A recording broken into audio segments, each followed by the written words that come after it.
Olá a todos, bem-vindos ao capítulo de hoje, onde nós vamos falar sobre uma emoção que é considerada a mãe de todas as emoções, a mais forte, a mais importante e uma emoção realmente muito agradável de se sentir, que é o amor. Então, a gente já falou detalhadamente aqui nos outros capítulos sobre o amor, sobre a raiva, o nojo, a tristeza, o medo, a alegria. Então, falar sobre o amor no meio dessas emoções básicas também é muito importante. Então, venham com a gente hoje conhecer como que a gente começa a sentir o amor ao longo da nossa vida, quais são os problemas que podem surgir em relação ao excesso e à falta de amor.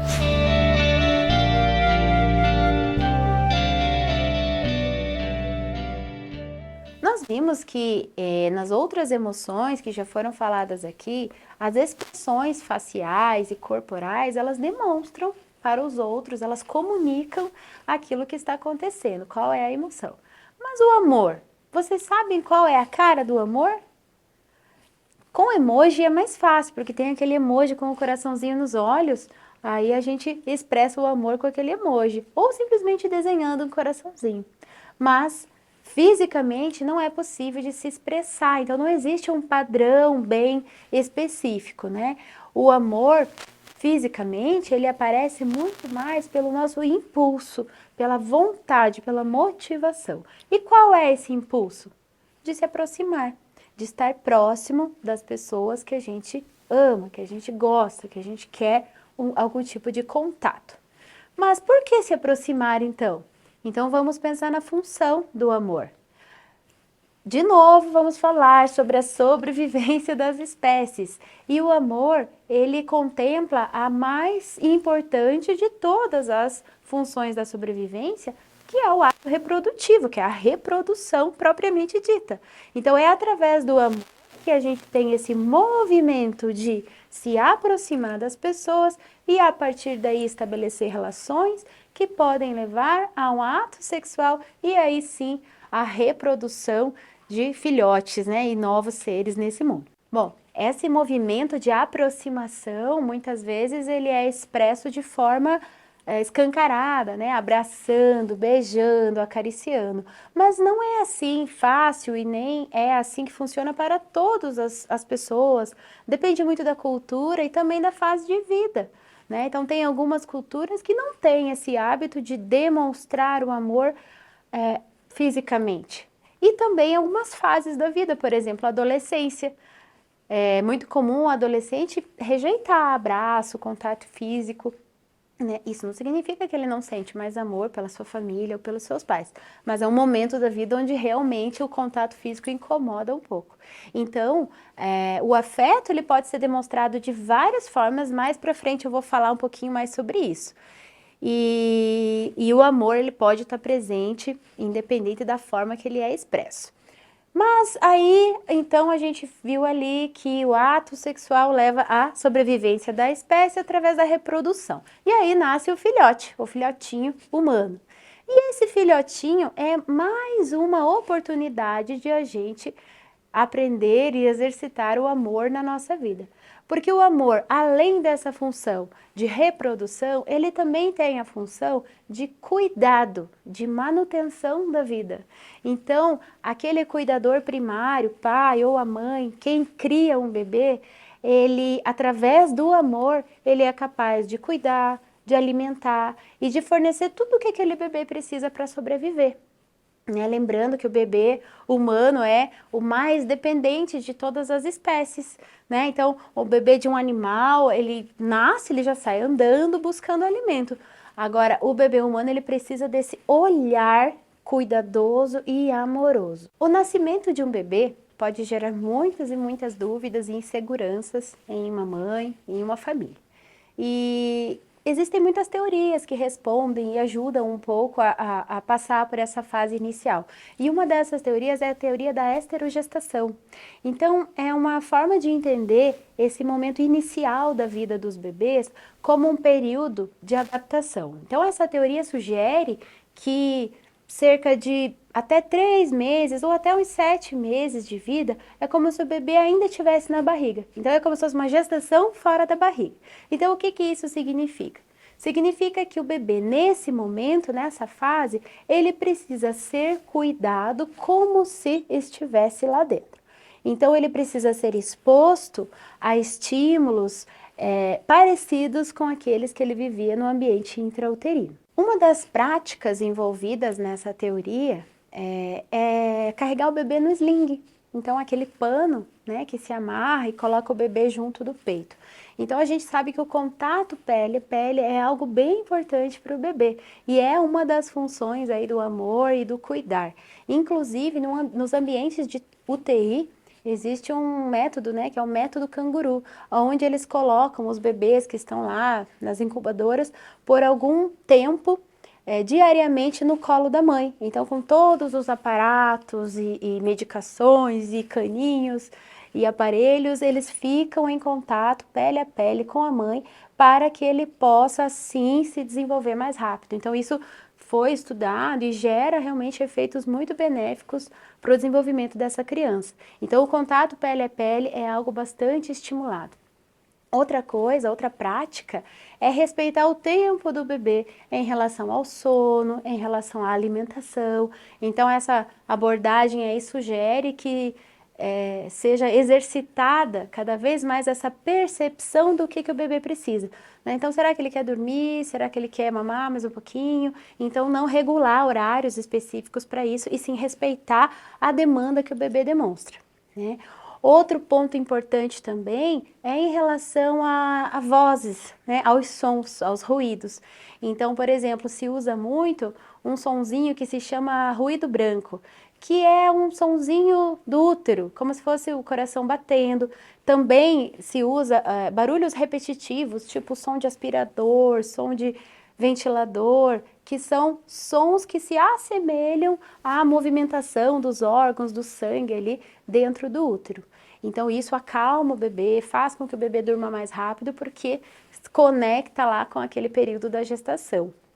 E também, né, mais importante do que todos esses barulhos é a voz, reconhecer a voz de quem está perto dele. Então, sempre é muito orientado para as mulheres grávidas que conversem com seus bebês, que cantem para eles. Não é muito fácil, eu confesso que quando eu estava grávida pela primeira vez, eu pensava, nossa, me sentia uma doida, assim, falando sozinha, né? Porque eu não tinha o bebê ali para conversar. Mas é um processo que, né, lentamente a gente vai se acostumando e é bem importante. Até nas ecografias a gente vê que o bebê reage a algumas vozes. Então, todos os membros da família podem fazer isso, de conversar, de cantar uma música, de se aproximar, de estar presente ali também na gestação, porque quando esse bebê chegar ao mundo, ele também vai reconhecer essas pessoas através das suas vozes. Outra prática também incentivada por essa abordagem é balançar, né, o bebê, ninar o bebê no colo, muito, muito, muito colo. Então veja, essa é uma abordagem um pouco desconhecida por algumas pessoas e que não significa necessariamente uma regra, uma ordem, uma verdade. Mas eu trouxe ela aqui para que a gente pense juntos sobre um ponto em comum em todas essas práticas, né? Carregar o bebê, respeitar o tempo de sono, conversar com o bebê, é a conexão, é o olhar. Então, como que será possível de uma mãe ou, né, ou outro cuidador que estiver ali disponível, como que essa pessoa vai perceber o que o bebê precisa? Qual é o nome disso? Como é que isso se forma, gente, né? Então, eu quero convidar vocês agora a pensar junto um pouquinho comigo sobre a nossa experiência pessoal, né, de quando nasce o nosso bebê. Então, eu quero convidar vocês a buscar aquela memória daquele momento inicial, onde você estava com o seu bebê. Pode ser que esse momento tenha sido na sala de parto ou depois, pode ser que esse momento não seja mãe e filho, pode ser que seja pai e filho, mas qual é a sensação que vocês tiveram ao pegar um bebê recém-nascido no colo pela primeira vez? Eu, antes de ser mãe, eu confesso que eu até evitava, eu tinha um pouco de medo, assim, de pegar um bebê e não conseguir segurar direitinho, aí a cabeça, ele, né, não segura a cabeça ainda.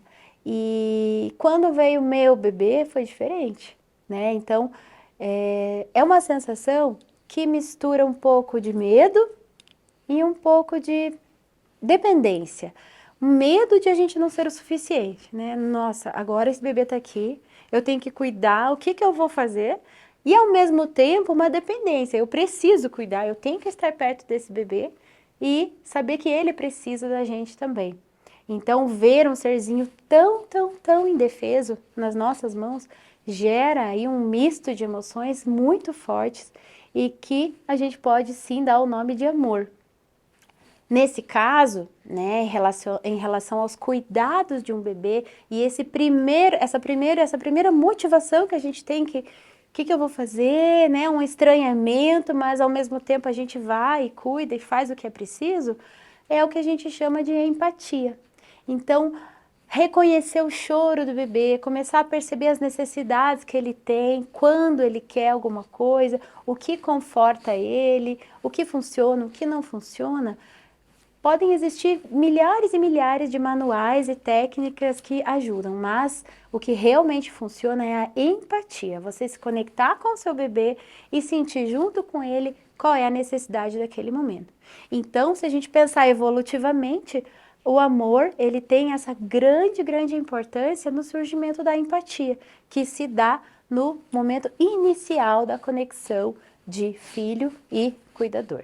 A ciência também se dedicou a estudar um pouquinho esse movimento de cuidado e como que o bebê cria mecanismos para sobreviver. Então, Konrad Lorenz foi um cientista que ele fez um experimento com gansos. E nesse experimento ele descobriu que o ganso ele tem uma tendência de seguir a primeira figura que se movimenta na frente dele. Então, o primeiro cuidador, a primeira pessoa ou animal que cuida, ele vai seguir e para que seja cuidado. Então, nesse caso do experimento, foi o próprio cientista que foi adotado aí como pai desses gansos e ao longo da vida dos gansos, até eles chegarem na idade adulta, eles continuavam seguindo o pesquisador. Então, esse processo, né, a esse fenômeno, ele deu o nome de imprinting, que é a mesma coisa que estampagem, que é como se fosse impresso, né, geneticamente ali nos gansos essa necessidade de buscar um cuidador para poder sobreviver. Também existe um estudo realizado com macacos. E nesses estudos aí com os macacos, eles fizeram dois ambientes, né, para ver o que o macaco procurava primeiro. Então, em um ambiente tinha uma boneca, né, imitando uma macaca mãe, toda fofinha, cheia de pelinhos, e que não tinha alimento. E num outro ambiente tinha uma macaca toda feita de arame, nada confortável, nada quentinha, mas que tinha ali alimento, leite. E aí foi avaliado se os macaquinhos qual das mães eles iam preferir. Se era a mãe que acolhia, que deixava eles confortáveis, ou era a mãe que dava alimento. E o que se chegou à conclusão foi que os macacos preferiram o afeto, o quentinho, né? A macaca que dava essa sensação de conforto e proteção. Então é mais uma evidência aí dentro de tantos e tantos estudos que existem em relação ao bebê e o desenvolvimento, né, do apego, que mostra a importância de cuidar, né? Como se a gente já nascesse, no nosso código genético, a gente já vem aí com essa necessidade de buscar cuidado, de buscar proteção para a sobrevivência. Então, o apego, ele se forma através do cuidado, da disponibilidade afetiva e da responsividade. Então, essa palavra é uma palavra bem importante que vale a pena aprender e entender o conceito dela, que é o quê? É ser disponível e realmente atender aos pedidos. Então, veja, um bebê, ele não fala, ele mal consegue segurar a cabeça, mas ele tem muitas necessidades. E ele expressa essas necessidades de uma forma nem sempre assertiva, né? Porque na maioria das vezes ele chora. Então, para que o adulto consiga atender a essa necessidade do bebê, eles precisam ter uma conexão intensa. Então, geralmente, o bebê tem uma tendência de se conectar a uma pessoa em especial, que geralmente é a mãe, mas não é assim em todos os casos, a gente sabe. Então, essa pessoa se torna a figura de apego. E a relação com essa figura de apego é que vai estabelecer o sistema de apego que a criança vai formar. Então, o sistema de apego não tem relação só a viver o amor junto ali com aquela figura do apego, aos abraços, carinho, colinho e cuidado.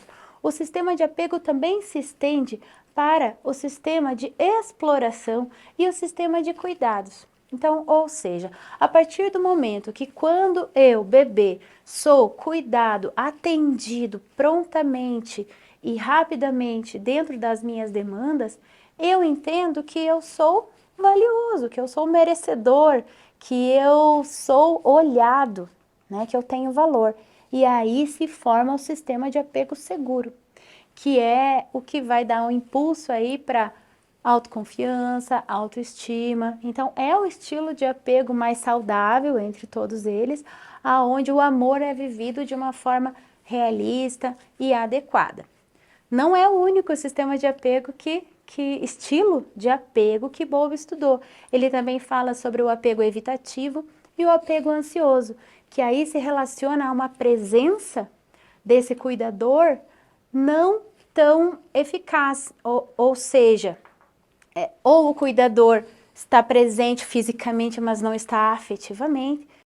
Assim, ele está ali presente, mas ele não tem essa disponibilidade afetiva realmente de olhar o que o bebê precisa, né? Ou o cuidador tenta não estar, evita, né? Não consegue formar essa conexão intensa aí de vínculo entre a mãe e o bebê. Então, essas experiências aí durante a vida, lá no início da vida, elas influenciam muito no padrão de relacionamento lá na vida adulta. Então, as relações amorosas, as amizades, a gente vai sempre ter essa tendência de se colocar nesse lugar de novo, né? Então, dentro de um relacionamento, se eu me envolvo com uma pessoa, eu tenho um apego seguro e eu sei que eu mereço ser amada e eu me relaciono com uma pessoa que não demonstra cuidado, carinho comigo, eu vou me afastar dessa relação. Porque o meu sistema de apego vai dar um alerta que, opa, isso não é bom para você, tá? Então, o sistema de apego é isso, é algo que nos protege e fica ali ao longo da nossa experiência de vida como o jeito de amar e ser amado.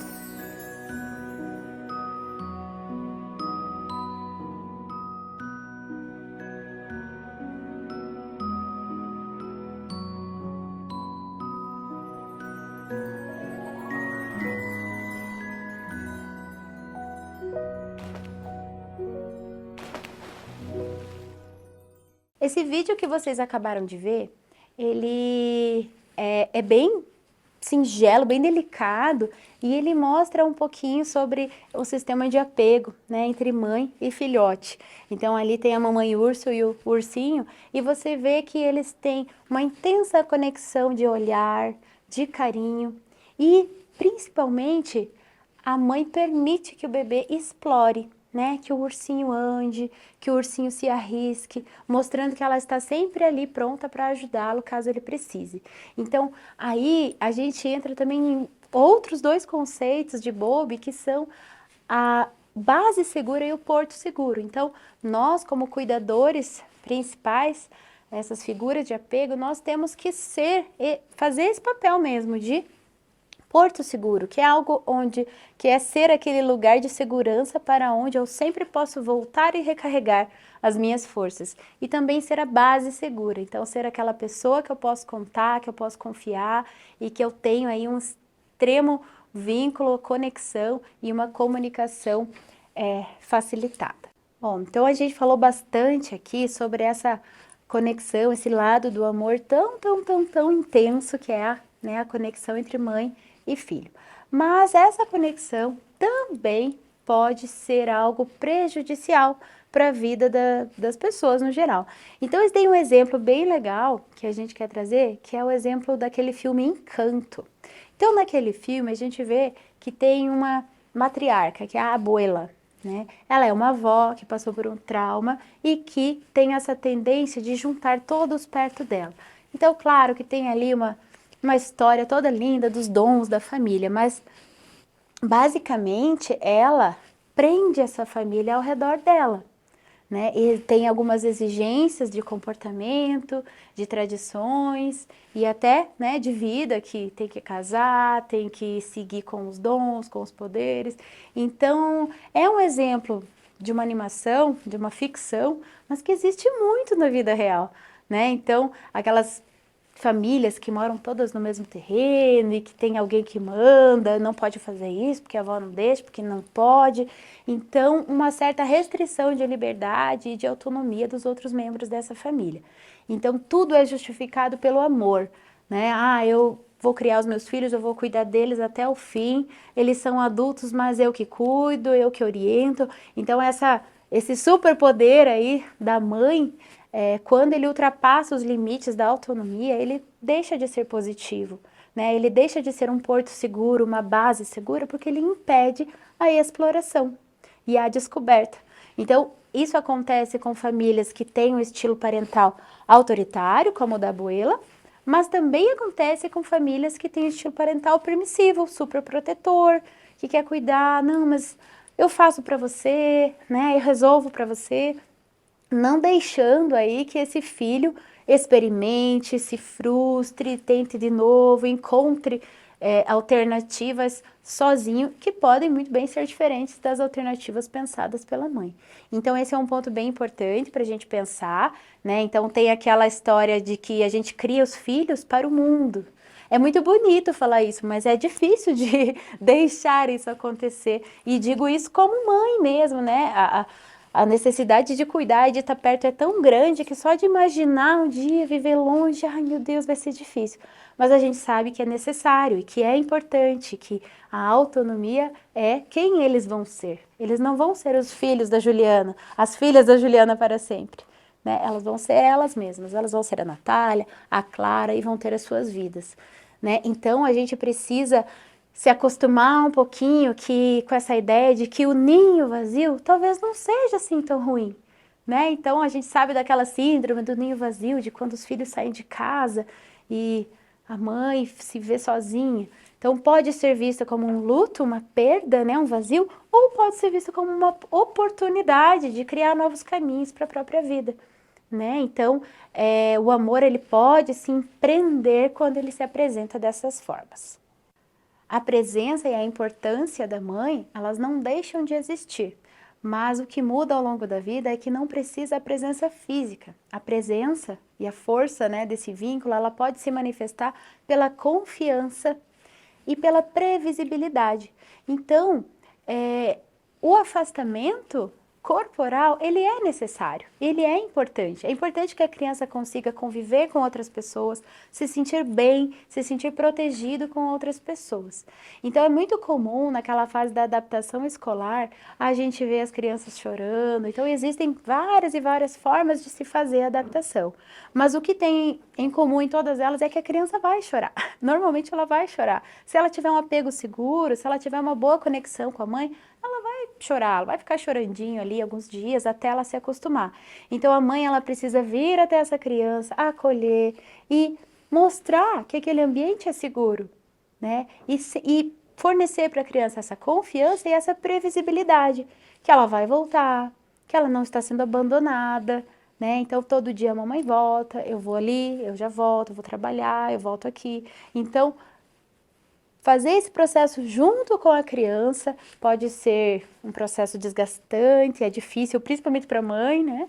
Mas é bem importante, assim, né? Que não se desista nessa fase, porque às vezes as mães chegam, começam a adaptação, ai, não consigo, ela tá chorando, ela não aguenta, vou desistir de tudo e vou voltar para casa com ela. Isso não é legal, porque aí você reforça a ideia de que ela não tem capacidade de confiar no mundo, que o mundo é perigoso, né? Então, são alguns dos desafios aí que podem acontecer nessa fase. E o amor na adolescência, né? Então, o amor na adolescência, ele é motivo para esquecer de estudar para a prova, de passar uma noite inteira no celular, né, de sair de casa e ficar horas fora e se desconectar um pouquinho da realidade. Então, o amor na adolescência é uma descoberta e é muito importante que aconteça. Mas muitas vezes os relacionamentos são imaturos e acontecem aquelas crises no namoro, ou então, né, o seu filho ou filha tá lá todo apaixonado, vivendo um romance e aí de repente é rejeitado, termina o namoro. Como que você, pai ou mãe, pode ajudar? Né? Então, normalmente a gente vai naquele discurso, ele não te merece, não era nada importante, é só um namoradinho. Então, nessa situação, a dica é sempre acolher, ser aquele porto seguro que eu comentei antes. Então, mesmo que seja uma relação muito imatura, ela vai ser um reflexo do sistema de apego. Então, se ela for rejeitada ou se houver qualquer tipo de desequilíbrio, ela vai ter essa necessidade de apego, de segurança, de conexão. Então, se o namorado foi-se embora, você mesmo pode ser essa conexão e essa segurança. Mas para que isso aconteça, é importante que a adolescência do seu filho seja levado com muita comunicação, com muita aproximação, respeito, validação emocional. Os relacionamentos amorosos podem ser um grande desafio ao longo da adolescência e ao longo de toda a vida. Mas uma notícia boa é que o nosso sistema de apego, ele não é formado só lá pela relação da mãe, do bebê, né, e do cuidador primário. Ele também pode ser refeito a partir de outras relações significativas ao longo da vida e até da psicoterapia.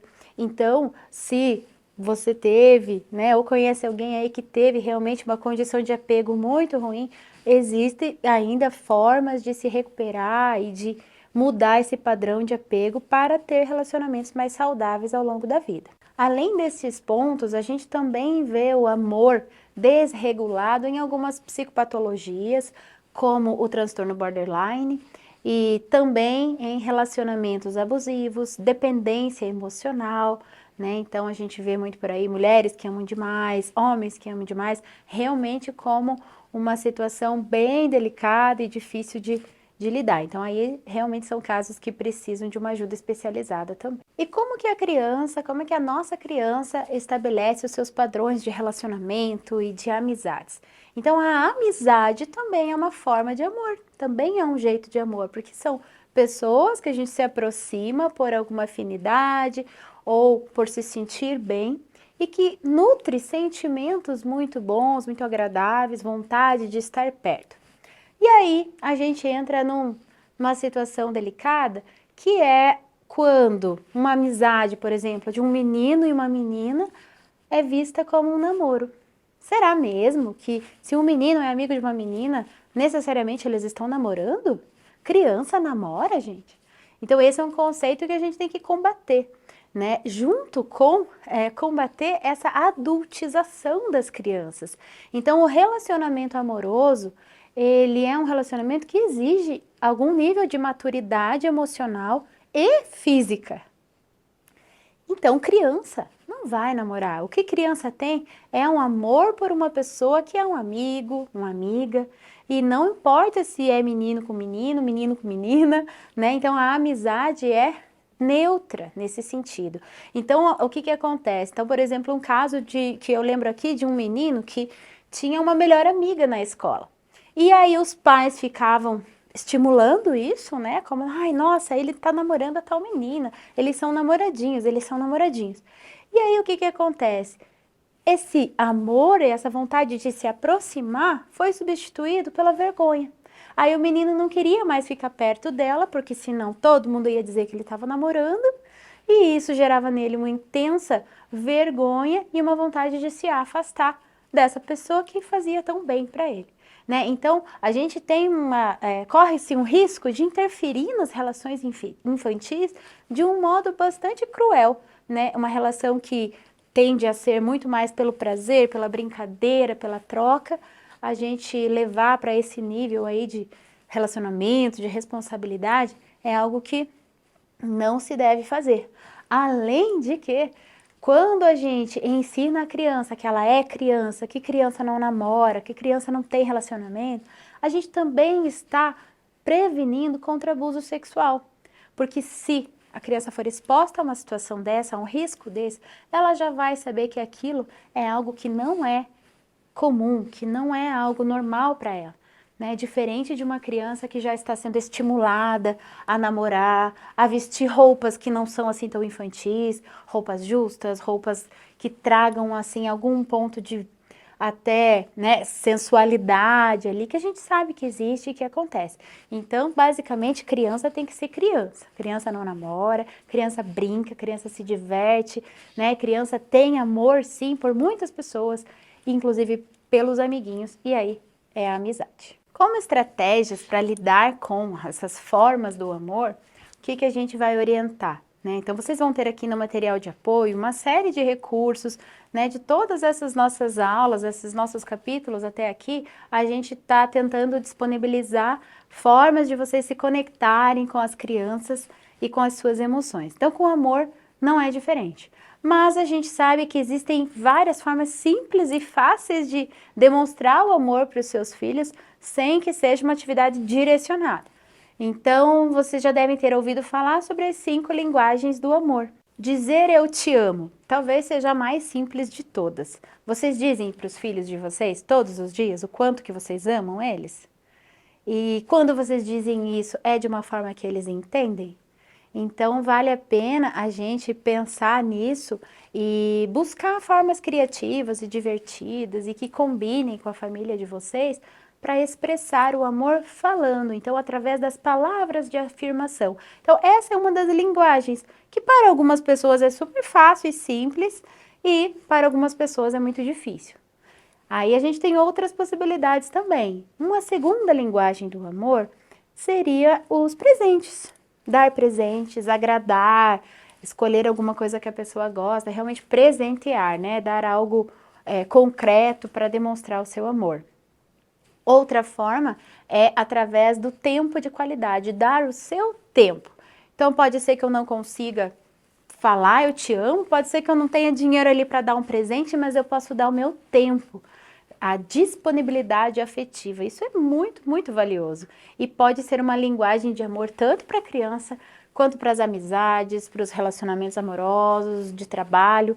Então, dedicar o seu tempo com qualidade, que não é ficar ali no celular enquanto a criança está brincando, é ficar junto, se conectar. Uma outra linguagem do amor são os atos de serviço. Então, tem algumas pessoas que têm uma facilidade muito grande em preparar tudo, em fazer a comida favorita, né, em organizar as coisas para que uma pessoa se sinta bem e se sinta acolhida e se sinta amada. Talvez essa pessoa não consiga dizer eu te amo, mas ela está dizendo que ama mesmo assim através desses atos de serviço. E por último, o toque físico, o abraço, o beijo, os carinhos, né, isso também é super fácil para alguns, difícil para os outros, mas é uma linguagem espontânea e muito importante também do amor. Até aqui falamos do amor em diversas formas. O amor através da busca pela reprodução, o amor através do apego, as relações na adolescência, as relações amorosas na infância, a amizade, as linguagens do amor. Então a gente não poderia finalizar sem também dar a devida importância para a empatia, que é a pecinha que une todos esses processos. Alguns autores consideram, né, fazem uma metáfora da empatia como se fosse uma conexão por Wi-Fi. Quando eu ativo o meu Wi-Fi, ele vai se conectar com a rede que está ativa também. Então a empatia vai muito além de se colocar no lugar do outro, pensando assim, nossa, se eu fosse ele, eu ia fazer assim, se eu fosse ela, eu ia pensar assim. Vai no lugar de você se conectar e se colocar junto, dentro do sentimento de alguém. E quando a gente faz isso diariamente por alguém que a gente tem muito, muito apreço e quer estar próximo, se transforma em amor. Então a empatia nos faz manter essa conexão, nos faz ser sim essa figura de apego que cuida, que nutre, que atende, que entende e também nos ensina muito sobre a vida. Então, gente, o amor, ele é assim, muito, né? E a gente sabe que ele está em todos os processos humanos, na fé, né, na motivação, no trabalho, em tudo. Então o amor, ele é capaz de salvar, ele é capaz de transformar. Então a gente precisa enxergar o amor na sua forma, desde a sua forma pequena até a sua forma grandiosa, para poder manter ele ativo na nossa vida. Porque o amor, ele é de todas as emoções a que tem a maior duração e o maior efeito nas nossas vidas. Muito obrigada por me ouvirem até aqui, por refletirem sobre o amor. Espero que tenham amado muito todo esse tema e espero vocês no próximo capítulo.